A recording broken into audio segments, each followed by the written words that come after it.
Hello दोस्तों, आज हम चर्चा करेंगे खासी जनजाति।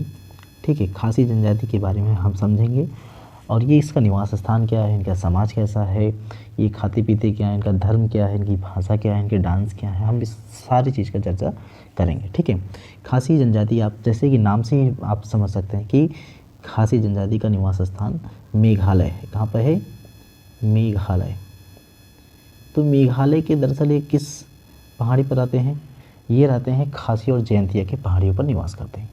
लेकिन मेघालय के साथ साथ ही ये असम में भी पाए जाते हैं। ये ध्यान रखिएगा, असम में भी पाए जाते हैं, कुछ मणिपुर में भी पाए जाते हैं और साथ ही साथ ये बांग्लादेश में भी पाए जाते हैं। ये ध्यान रखिएगा, बांग्लादेश के कुछ ही क्षेत्रों में इनका निवास स्थान है।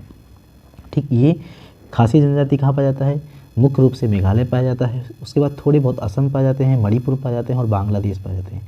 लेकिन अगर हम बात करें कि मेनली कहाँ पाए जाते हैं, तो वो पाया जाता है मेघालय में। और किस पहाड़ी पर? खासी और जयंतिया की पहाड़ियों पर निवास करते हैं। इस बात को ध्यान से समझ लीजिएगा। अगर हम इनकी बात करते हैं कि इनका जो समाज है, इनका समाज कैसा है, तो जैसे अभी हमने पिछले ही पढ़ा कि वहाँ पर पितृसत्तात्मक समाज था, लेकिन जो इनका समाज है खासी जनजाति के समाज, खास तौर पर ये मातृसत्तात्मक समाज है। ठीक है, ये मातृसत्तात्मक समाज है। इस चीज़ को ध्यान रखना है कि यानी कि जैसे मान लो किसी पुरुष का विवाह हो गया, किसी पुरुष का विवाह हो गया तो वो जिस महिला के साथ विवाह होगा तो वो अपने ससुराल में रहेगा। यानी कि जो औरत है वो पति के यहाँ ना रहकर, जो पति है वो अपने औरत के यहाँ रहता है। जो वंशावली है वो नारी से चलती है और संपत्ति की मालिक भी महिला ही होती है। ठीक, यहाँ पे दहेज नहीं लिया जाता है, दहेज लेना ही नहीं, इसमें दहेज वाली बात ही नहीं है, यानी कि दहेज मना है।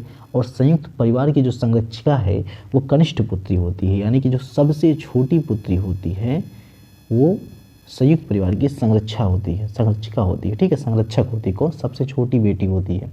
संतान पर पिता का कोई अधिकार ही नहीं होता है। लड़का और लड़की के विवाह के हेतु जो जीवन साथी हैं उन्हें चुनने का अधिकार है, यानी चाहे लड़का हो चाहे लड़की हो, उन्हें अपने जिसके साथ शादी करनी हो उन्हें जीवन साथी चुनने का बिल्कुल अधिकार प्राप्त है। अगर हम इनकी भाषा की बात करें तो जो इनकी भाषा है वो खासी भाषा है। ठीक है, तो खासी भाषा जो है वो ऑस्ट्रो एशियाटिक भाषा से लिया गया है। अब इनके हम बाकी जो चर्चा है वो भी देख लेंगे, जैसे इनका आर्थिक जीवन क्या है। ठीक है, इनका आर्थिक जीवन मछली पकड़ना हो गया, जैसे ये फिश पकड़ते हैं। ठीक है, मछली पकड़ेंगे, पक्षियों का शिकार करेंगे, ये बर्ड्स का शिकार करते हैं। उसके बाद कुछ जानवरों को, जो जंगली जानवर हैं उनका भी शिकार करते हैं। तो ये जंगली जानवर शिकार करते हैं, साथ में चावल भी ये खाते हैं और साथ ही साथ बकरी, मवेशियाँ, सुअर, कुत्ता, मधुमक्खी, बतख, इन सब का पालन पोषण भी करते थे। इनका जो धर्म है, इनका धर्म एकेश्वरवाद पे, ठीक, एकेश्वरवाद है।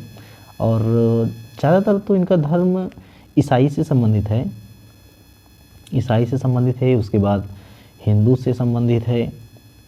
ठीक है, तो ये इनका धर्म है। कुछ लोग हिंदू मानते हैं, कुछ लोग ईसाई धर्म को मानते हैं। और जो खासी जनजाति है ये झूम खेती करती है। कैसी खेती करती है ये भाई? झूम खेती करती है। और इनका संगीत से बहुत ज़्यादा गहरा लगाव होता है। जो संगीत है, संगीत से बहुत ज़्यादा और गहरा लगाव होता है। इस वजह से इनके पास जो विभिन्न तरह के वाद्य यंत्र होते हैं, जैसे गिटार हो गया, गिटार के साथ साथ बांसुरी हो गई, और उसके बाद ड्रम हो गया। ठीक, ये इनके जो है वाद्य यंत्र हैं, इनको बजाते रहते हैं। अब इनका एक डांस है, उस डांस को भी हम समझ लेंगे कौन सा क्या डांस है। तो खासी जनजाति का एक डांस है जो बहुत ही फेमस है, ये बार बार एग्जाम में भी पूछा गया है। उनका नाम है नोंग कर्म। ये का है, ठीक है, नोंग कर्म एक डांस है। दरअसल ये डांस का क्या काम है? इसमें क्या होता है कि जो महिलाएं वो डांस करती हैं और अच्छी फसल, शांति और समुदाय की वृद्धि के लिए। एक और डांस है, उसका नाम है साध सुक। ठीक है, नोट कर लेना, साध सुक डांस है और इसी को हर्षित हृदय नृत्य भी कहा जाता है। इनका वेशभूषा के बारे में जान लेंगे, इनकी क्या पहनावा है। देखिए, चित्र में भी देख सकते हैं पहनावा क्या है। जैसे महिलाएं हैं ये जैन सेम नामक, ठीक है, जैन सेम नामक पोशाक पहनती हैं जो टखनों तक ढीली होती है, वो ढीली होती है। और पुरुष पहनता है जिमफोग। क्या पहनता है? जिमफोग या फिर बिना कॉलर वाला एक लंबा आस्तीन कोट पहनता है। तो उम्मीद करता हूँ कि ये वीडियो भी आपको पसंद आया होगा। वीडियो पसंद आया है तो दोस्तों शेयर कीजिएगा, लाइक कीजिएगा। फिर मिलते हैं नेक्स्ट वीडियो में।